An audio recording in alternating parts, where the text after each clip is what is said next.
Good evening friends. আজকে আমি বানাবো একটু ভিন্ন স্বাদের চিকেন। তো উপকরণে আমি চিকেন নিয়ে নিয়েছি, আর আমি একটা মিক্সির মধ্যে মশলাগুলো প্রথমে পেস্ট করে নেব। আদা, কাঁচা লঙ্কা আর রসুন, আর কিছু দেবো না। এটা দিয়ে আমি একটা মিহি পেস্ট বানাবো। আর এদিকে কড়াইটা গরম হয়ে গেছে। কড়াইতে আমি দিয়ে দিয়েছি বেশ কিছুটা সর্ষের তেল। সর্ষের তেল দিয়ে মাংস রান্না করলে মাংসটা ভালো হয়। যাই হোক, কেটে ধুয়ে রাখা আলুগুলো আমি একে একে দিয়ে দিলাম। এবার দেবো অল্প করে একটু লবণ আর একটুখানি হলুদ গুঁড়ো। এটা দিয়ে আলুটাকে কিন্তু ভালো করে লাল লাল করে ভেজে নিতে হবে। একটু সময় নিয়ে ভাজতে হবে, লাল করে ভেজে নিতে হবে।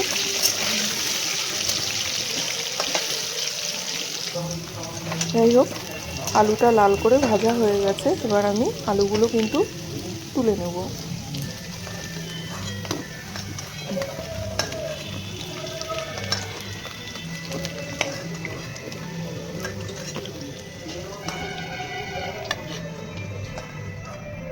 এবার এই তেলের মধ্যেই আমি ফোড়নে দেব তেজপাতা, শুকনো লঙ্কা, এলাচ, দারচিনি আর গোটা জিরে। এলাচগুলো আমি একটু ফাটিয়ে দিয়েছি।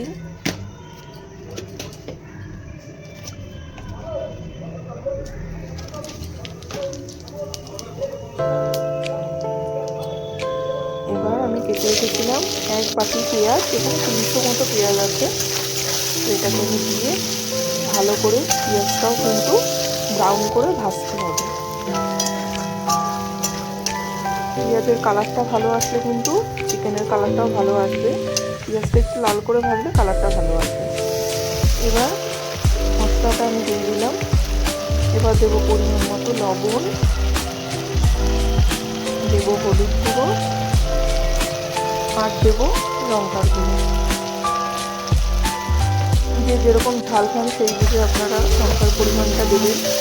আমরা একটু ঝাল বেশি খাই, তো লঙ্কাটা একটু বেশি দিলাম। যাই হোক, মশলাটা ভালো করে কষিয়ে নিলাম। এবার আমি ধুয়ে রাখা চিকেনগুলো আমি সব দিয়ে দিলাম। এখানে আমি মোটামুটি 1 কিলো মতো চিকেন নিয়েছি। সব চিকেনগুলো কিন্তু আমি দিয়ে দিলাম। দিয়ে এবার এটা মশলার সাথে ভালো করে মিশিয়ে নিলাম। এবার উপর থেকে দেবো 1 বাটি টমেটো কুচি, আর দেবো বেশ খানিকটা মটরশুঁটি। এটা দিয়ে ভালো করে মিশিয়ে নেব।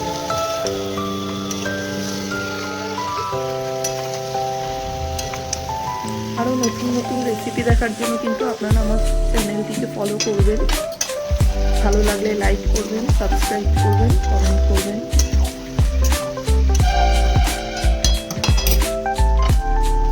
এবার ভেজে রাখা আলুগুলো আমি দিয়ে দিলাম।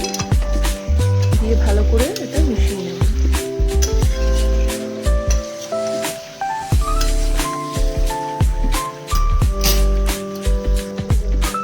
মিশিয়ে নিলাম। চিকেন থেকে কিন্তু অনেকটাই জল ছেড়েছে।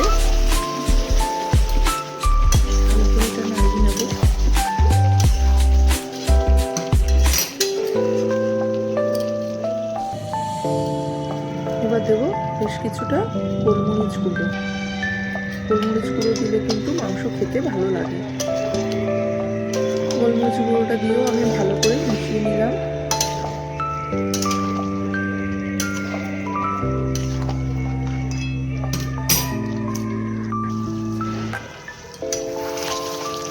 মাংসটা কিন্তু ভালো করে কষে গেছে, বেশ খানিকটা তেলও ছেড়ে দিয়েছে।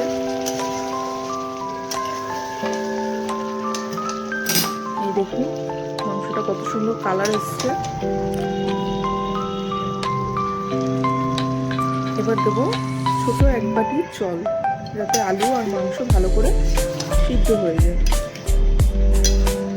ভালো করে জলটা দিয়ে ভালো করে নাড়িয়ে 5 মিনিট পর দেখুন পুরো কালারটা চেঞ্জ হয়ে গেছে। দেখতে কত সুন্দর লাগছে, খেতেও কিন্তু এতটাই ভালো লাগে। আপনারা এইভাবে অবশ্যই একদিন বাড়িতে বানাবেন। একঘেয়ে চিকেন খেতে কারোরই ভালো লাগে না। এক একদিন এক এক রকম করে বানালে কিন্তু খেতে ভালো লাগে।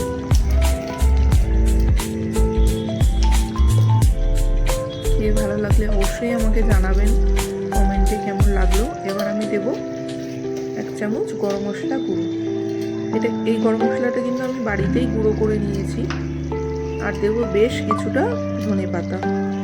আপনারা ধনেপাতা খেতে পছন্দ না করলে এর বদলে ঘিও দিতে পারেন। আমাদের বাড়িতে পছন্দ করে, তাই আমি এটা দিলাম। দেখুন কত সুন্দর লাগছে।